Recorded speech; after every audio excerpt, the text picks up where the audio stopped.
വാടാ പെണ്ണുങ്ങളുടെ ചാരത്ത് പോകാ, ഒരുമിച്ചിരുന്നിട്ട് വീഡിയോ കാണാ, ഒരുമിച്ചിരുന്ന് ചാറ്റുന്നത് വായിക്കാ. എന്റെ കാമുകിയെ കാണണ്ടേടാ എന്ന് പറഞ്ഞ് വിളിക്കുമ്പോ അവിടെന്ന് പറയണം, എനിക്കല്ലാരെ പേടിയാ, എനിക്കല്ലാനെ പേടിയാ. ഞാൻ വ്യഭിചരിച്ചു കൊണ്ട് നടന്ന എനിക്ക് കിട്ടുന്ന ഭാര്യയും വ്യഭിചരിച്ചവളായിരിക്കും. ഞാൻ പ്രേമിച്ചു കൊണ്ട് നടന്ന എനിക്ക് കിട്ടുന്ന പെണ്ണും പ്രേമിച്ചവളായിരിക്കും.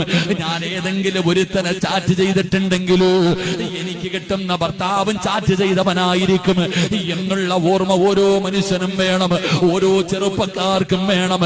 എന്റെ ചെറുപ്പക്കാരോട് പറയുകയാ, കിട്ടുന്ന പെണ്ണ് നല്ലവളാകണമെന്ന് ആഗ്രഹമുണ്ടല്ലോടാ പൊന്നുമോരു. നീ കള്ളുകുടിയനാണെങ്കിലും പെണ്ണ് പിടിക്കനാണെങ്കിലും നിസ്കരിക്കാത്തവനാണെങ്കിലും ഏറ്റവും വൃത്തികെട്ടവനാണെങ്കിലും നിനക്കൊരാഗ്രഹമുണ്ട്, നിനക്ക് നല്ല പെണ്ണിനെ കിട്ടണമെന്ന്.